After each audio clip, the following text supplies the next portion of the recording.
Bismillahirrahmanirrahim. Dear student, Assalamu alaikum. Today the topic of our lecture is conservation of biodiversity.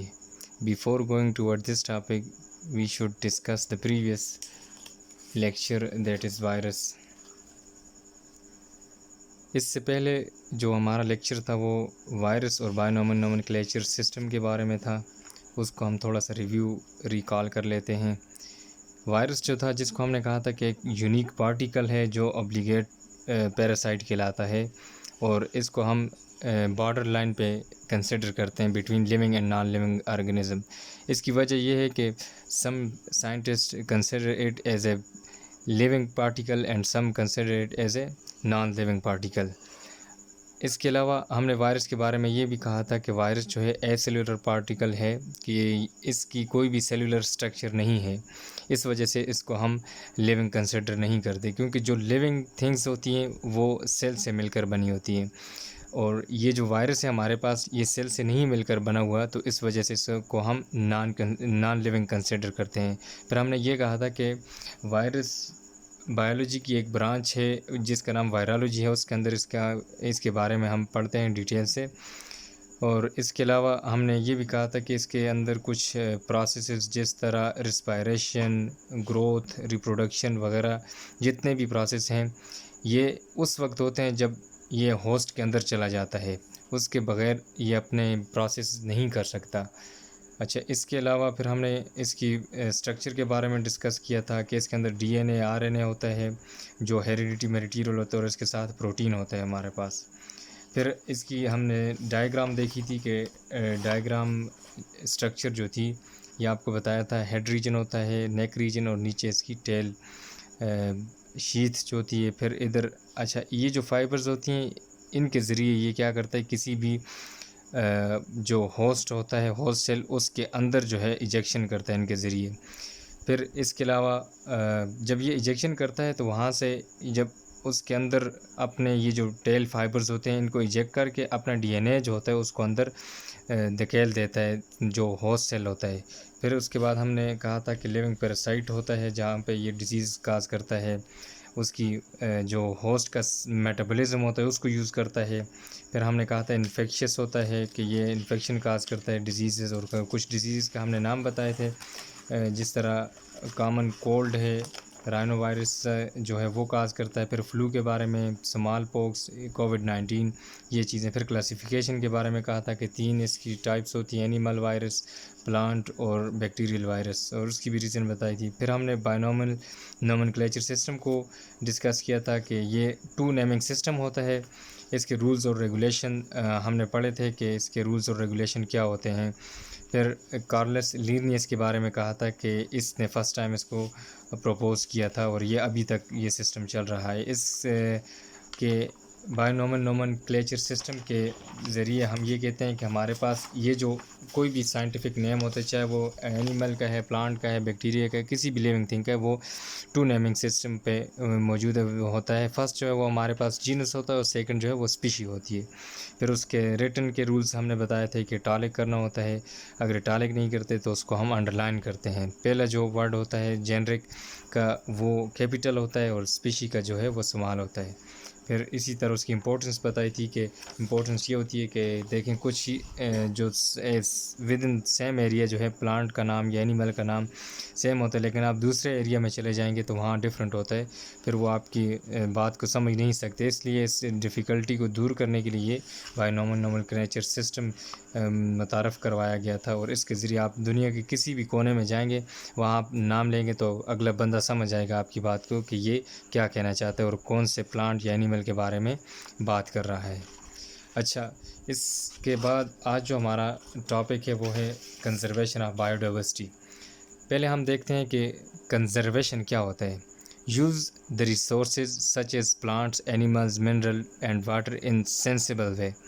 Conservation का मतलब होता है कि हम जितने भी नेचुरल रिसोर्सेज हैं, चाहे वो प्लांट है, एनिमल है, या मिनरल है, या वाटर, उनको हम सेंसिबली यूज़ करें, ताकि अगर हम उनको यूज़ करें इस तरीके से ताकि वो ज़ाया ना हो, जो कल को नए आने वाली नस्ल होगी उसको भी पता चल सके कि इस वक्त जो हमारे पास रिसोर्सेज मौजूद हैं वो उनको पता चल सके कि इनके पास, ये ना हो कि कल जब वो नेक्स्ट जनरेशन आए तो ये एक्सटेंट हो चुके हों।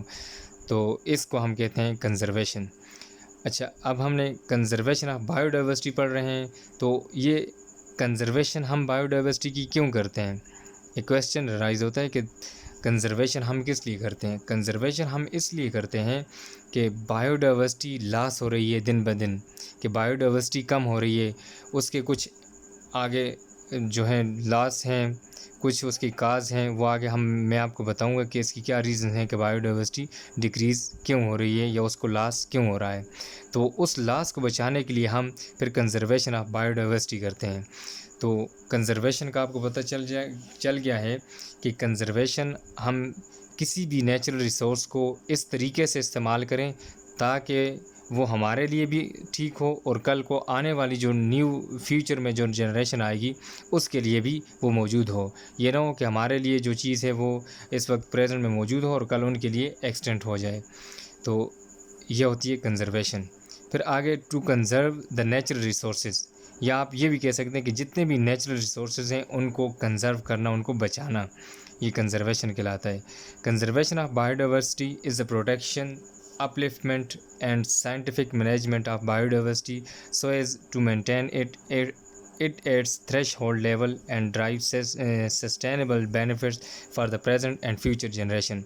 कहते हैं कंजर्वेशन ऑफ बायोडाइवर्सिटी एक प्रोटेक्शन है, एक साइंटिफिक मैनेजमेंट है, एक अपलिफ्टमेंट है बायोडाइवर्सिटी की, ताकि उसको उसके अपने जो शुरू का लेवल था उस पे मेंटेन रखा जाए और उससे इतने आप बेनिफिट ले सकें ताकि इसके बेनिफिट लेने से ये ना हो कि जो प्रेजेंट टाइम में और आने वाली जो जनरेशन होगी उसको, ताकि ये ना उसके लिए ज़ाया ना हो ये जो कोई भी रिसोर्स हो। अगर हम उसको यूज़ कर लेंगे ऐसे बेदर्दी के साथ या उसको किसी और ऐसे तरीके के साथ ताकि वो ख़त्म हो जाए, तो जनरेशन जो फ्यूचर जनरेशन होगी उसके लिए वो चीज़ नहीं होगी। तो फिर इसका जो लॉस होगा वो बायोडाइवर्सिटी की फॉर्म में लॉस होगा हमारे पास। तो ये होती है कंजर्वेशन ऑफ बायोडाइवर्सिटी के मतलब जितनी भी बायोडाइवर्सिटी है उसका आप सस्टेनेबल यूज़ करें, उसका आप जो है बेनिफिट लें, लेकिन इस हद तक ताकि वो कल को फ्यूचर में जो जनरेशन आएगी उसके लिए भी वो मौजूद हो सके। इसको हम कहते हैं कंजर्वेशन ऑफ बायोडाइवर्सिटी।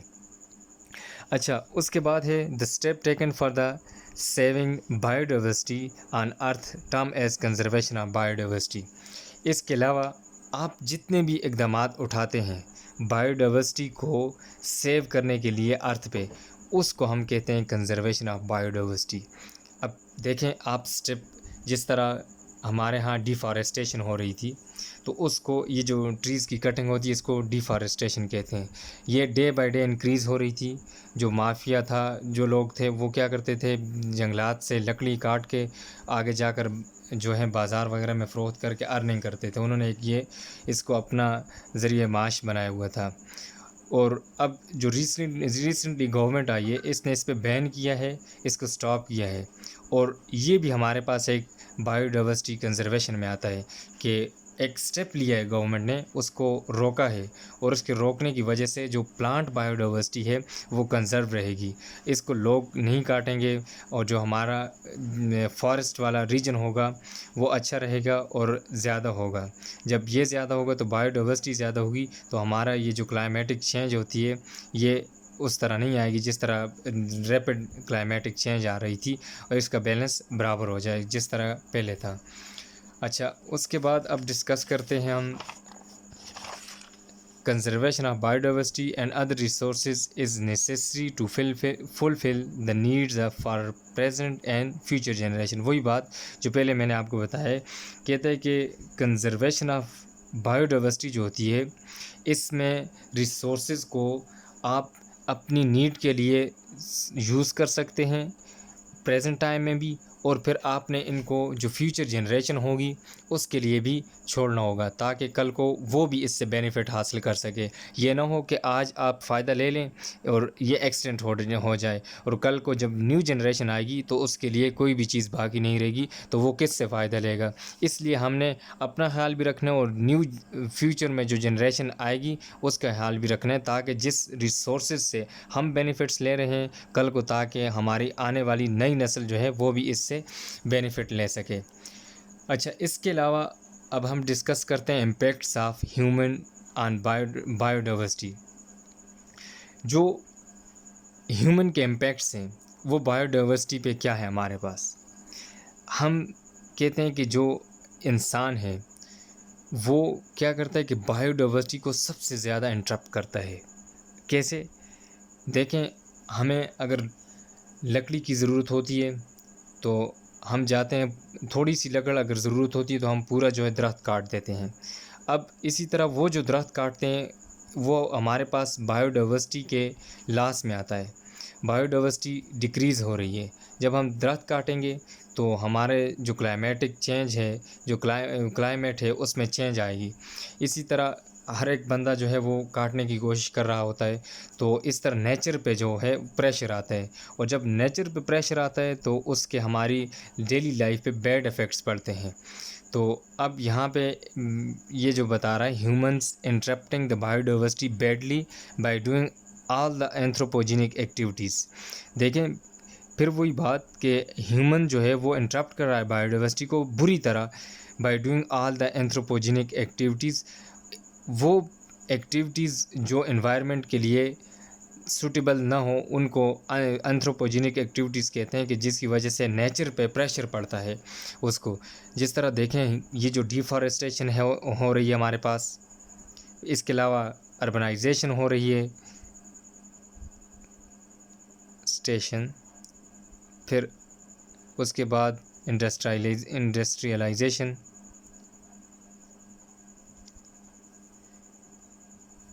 फिर देखें रोड कंस्ट्रक्शन हो रही है, रेलवे ट्रैक कंस्ट्रक्शन है, कुछ भी हमारे पास, ये सारी जो है हमारी, हम अपनी फ़ायदे के लिए कर रहे हैं, लेकिन इससे नेचर को नुकसान हो रहा है, इससे बायोडाइवर्सिटी लॉस हो रही है। देखें, डिफॉरेस्टेशन हम अपने फ़ायदे के लिए कर रहे हैं, इससे हम लकड़ी हासिल करते हैं और फिर इससे आगे हम अर्निंग करते हैं। इसी तरह इंडस्ट्रीज़ देखें, हम जहाँ पे ऐसा एरिया वहाँ पे बायोडाइवर्सिटी होती है तो वहाँ हम उसको काट के बायोडाइवर्सिटी को ख़त्म करके वहाँ हम इंडस्ट्री बनाते हैं, और उस इंडस्ट्री से क्या होता है कि फिर जब उसके अंदर से जो जहरीली गैस या पानी वगैरह जो जितने भी केमिकल्स हैं वो निकलते हैं, जब वो आगे सी में जाते हैं समुद्र में, तो वहाँ की जो एक्वेटिक लाइफ होती है उसको भी बैडली इफ़ेक्ट करता है, और फिर वहाँ की जो बायोडाइवर्सिटी है वो भी लॉस होती है। या रेलवे ट्रैक है, रोड कंस्ट्रक्शन है, जिस तरह आप देखें सी पैक वाला जो है हमारे पास एक एग्ज़ाम्पल है, कि देखें जहाँ जहाँ से ये सी पैक का रोड गुज़र रहा है तो देखें इस पर कितने ट्रीज़ थे, इन सारे ट्रीज़ को काट के ये रोड कंस्ट्रक्ट किया गया है। तो जब हमने इसको काटा, अब इसका सिर्फ ट्रीज़ तो हमने काट लिए, चलें ठीक है, लेकिन अब इसके ऊपर चलने वाली गाड़ियाँ जो होंगी, इनसे जो धुआं निकलेगा वो क्या करेगा, यहाँ के हमारे जो एनवायरनमेंट की एयर है उसको ये गंदा कर देगा। जब पहले हमारी यहाँ की जो एयर थी वो बिल्कुल साफ़ थी, अब जब से यहाँ पे मतलब गाड़ियाँ वगैरह चलेंगी, इसके साथ बाकी इंडस्ट्रीज़ भी बनेगी, तो इनसे निकलने वाला जो धुआं होगा वो हमारी एयर को गंदा कर देगा, और फिर ये सांस लेने के काबिल नहीं। जब आप सांस लेंगे तो फिर जितनी आपकी लंग से रिलेटेड डिजीज़ हैं या और कोई डिजीज़ है तो वो स्टार्ट होना शुरू हो जाएंगी। ये होती हैं एंथ्रोपोजेनिक एक्टिविटीज़। फिर due to activities diversity decreases day by day. अब जितनी भी ये एंथ्रोपोजेनिक एक्टिविटीज़ हैं इनकी वजह से जो बायोडाइवर्सिटी है वो डिक्रीज़ हो रही है दिन ब दिन। Species no longer called extinct. अब जो IUCN है, International Union of Conservation of Nature, ये एक इदारा है जिसने स्पीशीज़ की कैटेगरी बनाई गई है। कुछ को कहा गया है कि ये एक्सटेंट है, कुछ को एंडेंजर्ड, और कुछ को थ्रेटन्ड स्पीशी, और कुछ को और हमारे पास इसकी लिस्ट है 9 स्पीशी होती है हमारे पास, नियर टू थ्रेटन्ड होती है, वल्नरेबल होती है, ये जब आप हायर क्लासेस में जाएंगे तो वहाँ आपको डिटेल से पढ़ाया जाएगा। लेकिन आपकी बुक में सिर्फ 3 जो स्पीशीज़ हैं उनके बारे में डिस्कस किया गया है कि एक वो स्पीशी जो मतलब कि हमसे पहले जो लोग थे उनके ज़माने में थी लेकिन अब हमारे ज़माने में नहीं है, उसको हम कहते हैं कि एक्सटेंट। वो स्पीशी जो होती है वो एक्सटेंट होती है, वो ख़त्म हो चुकी होती है। जिस तरह अगर अब ये हम मौजूदा दौर में अगर कोई प्लांट है या एनिमल है वो मौजूद है, लेकिन कल को जो जनरेशन आएगी उनके दौर में ये स्पीशी ख़त्म हो जाएगी, तो अगर उस वक्त ये नहीं होगी तो उसको हम कहेंगे एक्सटेंट स्पीशीज़। ठीक, कि जो ज़्यादा ना हो, मतलब कि ख़त्म हो जाए दुनिया से, उसका एक मेंबर भी ना रहे, तो उसको हम कहेंगे एक्सटेंट स्पीशी। फिर दूसरी जो होती है endangered of extension is called endangered species.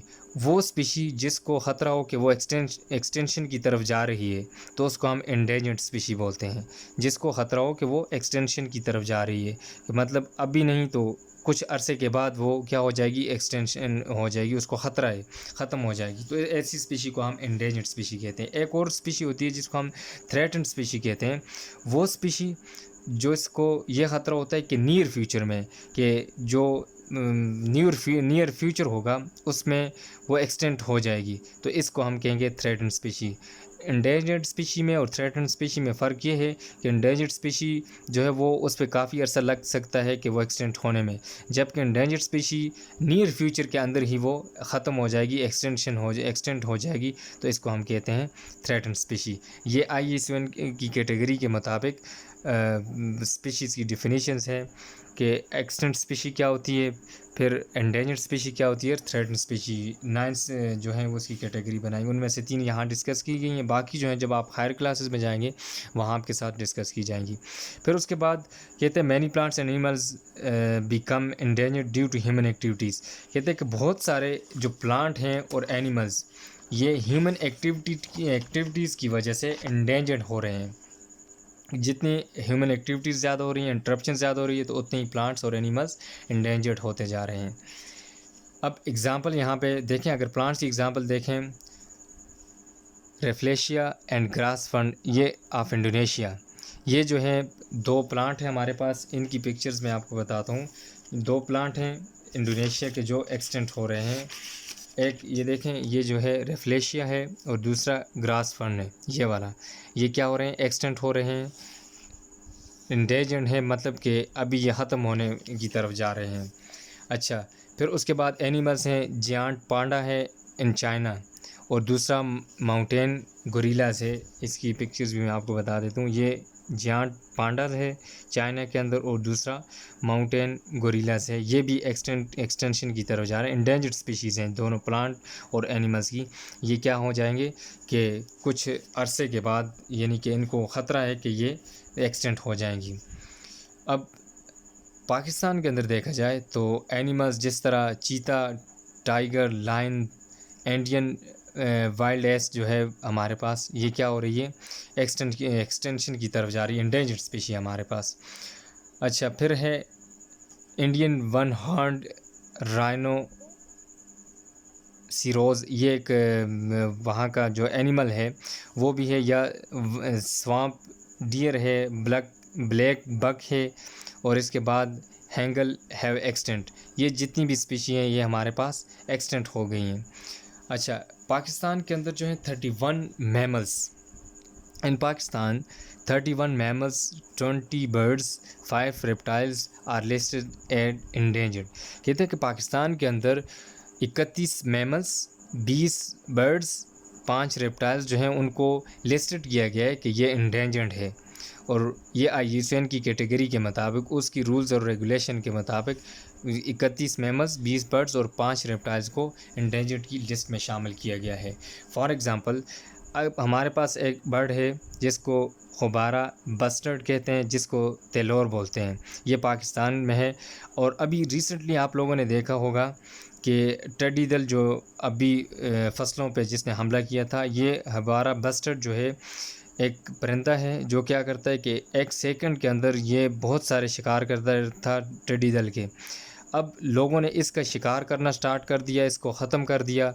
अब ये एक्सटेंट होती जा रही है, तो उसकी जब ये एक्सटेंट हो रही है तो दूसरी तरफ जिस चीज़ को ये खाती थी तो उसकी जो उसकी नंबर था वो इंक्रीज़ हो रहा है, जो टेडी दिल जिसने फसलों को तबाह किया है। इसका देखें बैड इफ़ेक्ट फिर इसका ये होता है कि अगर एक स्पीशी ख़त्म हो जाए तो उस जो स्पीशी ख़त्म हो रही है और आगे जिसका वो शिकार करती थी तो फिर उसका नंबर ज़्यादा है और वो ज़्यादा होता है, वो ह्यूमन लाइफ या बाकी जो बायोडाइवर्सिटी उसको बैडली इफ़ेक्ट करता है। एनिमल जो है, जिस तरह हमारे पास कैपरा फेलिकॉर्नी है, कोनेरी है, जिसको हम मारखोर जो हमारा कौमी जानवर है ये भी हमारे पास एक्सटेंशन इंडेंजर्ड है और एक्सटेंशन की तरफ जा रहा है क्योंकि इसकी कंजर्वेशन पे ज़्यादा फोकस नहीं किया जा रहा। फिर प्लांट्स हैं, जिस तरह यू है, चिलगोज़ा है एंड सनोबर आर इंडेंजर्ड, इनको भी इंडेंजर्ड की लिस्ट में शामिल किया गया है। फिर उसके बाद काज ऑफ बायोडाइवर्सिटी लॉस, देखते हैं कि बायोडाइवर्सिटी लॉस क्यों हो रही है, इसकी काज क्या है, इसकी वजूहात क्या हैं। सबसे पहली जो है वो habitat loss and deforestation. Habitat कहते हैं कि किसी भी चीज़ का जो रहने वाली जगह होती है, जो मस्कन होता है, उसको हम हैबिटेट बोलते हैं। All living thing needs habitat and food for their living, कि कोई भी चीज़ है वो अपने रहने के लिए और फूड के लिए, दोनों ये जो चीज़ें हैं उसके लिए नेसेसरी होती हैं। अगर इनमें से एक भी ना हुई तो वो क्या हो जाएगी, लॉस हो जाएगी। जिस तरह habitat loss means destruction of natural habitat, कि कोई भी आपके पास नेचुरल हैबिटेट आप उसको डिस्ट्रक्ट कर रहे हैं, उसको ख़त्म कर रहे हैं, तो उसको हम कहते हैं habitat loss. We are utilising natural resources and land and destroying valuable habitat of wildlife, कहते हैं कि हम नेचुरल रिसोर्सेज को भी यूटिलाइज़ कर रहे हैं, लैंड को भी यूटिलाइज़ कर रहे हैं, और इसके साथ हम डिस्ट्रॉय किसको कर रहे हैं, valuable habitats of wild life. Wild life का जो हैबिटेट है, वैल्यूएबल हैबिटेट है, उसको हम डिस्ट्रॉय कर रहे हैं। कि कैसे, कि हम नेचुरल रिसोर्सेज को यूज़ करते हुए और साथ लैंड को यूज़ करते हुए। अब for example deforestation of agriculture land, देखें हम पहले क्या करते हैं कि प्लांट, ये जो एरिया है हमारे पास फॉरेस्ट का, इसको काट के और उसकी जगह पे एग्रीकल्चर लैंड बना देते हैं उसको, या रेजिडेंशियल कॉलोनीज़ बना लेते हैं। तो ये भी क्या करता है कि आप नेचुरल हैबिटेट को डिस्ट्रक्ट कर रहे हैं। वहाँ से देखें बायोडाइवर्सिटी या प्लांट्स थी वहाँ पे, आपने डिफॉरेस्टेशन की, एग्रीकल्चर वहाँ पे की, रेजिडेंशियल कॉलोनीज़ बनाई, तो उससे क्या हो गया, उसका नेचुरल हैबिटेट लॉस हो गया और वहाँ पे वो जो स्पीशी वगैरह जो होती है वो ख़त्म होना स्टार्ट हो जाती है। Forest cover 5.2% area of land, Pakistan में जो है फॉरेस्ट ने जो एरिया कवर किया हुआ है वो 5.2% है। Area shrinking very fast day by day, कहते हैं कि ये जो एरिया है 5.2 ये दिन ब दिन कम हो रहा है। इसकी वजह ह्यूमन एक्टिविटीज़ हैं कि हम उसकी डिफॉरेस्टेशन कर रहे हैं, उसकी देखभाल नहीं कर रहे, जो चाहता है उसको जाकर काटता है अपने फ़ायदे के लिए, और हम नेचर के फ़ायदे को नहीं देख रहे। फिर पाक has high annual deforestation rate in Asia, Pakistan का जो एशिया में एनुअल हाई रेट है डिफॉरेस्टेशन का, कि एशिया के अंदर जितने भी ममालिक हैं उनके अंदर जो डिफॉरेस्टेशन का रेट है वो पाकिस्तान में सबसे ज़्यादा है।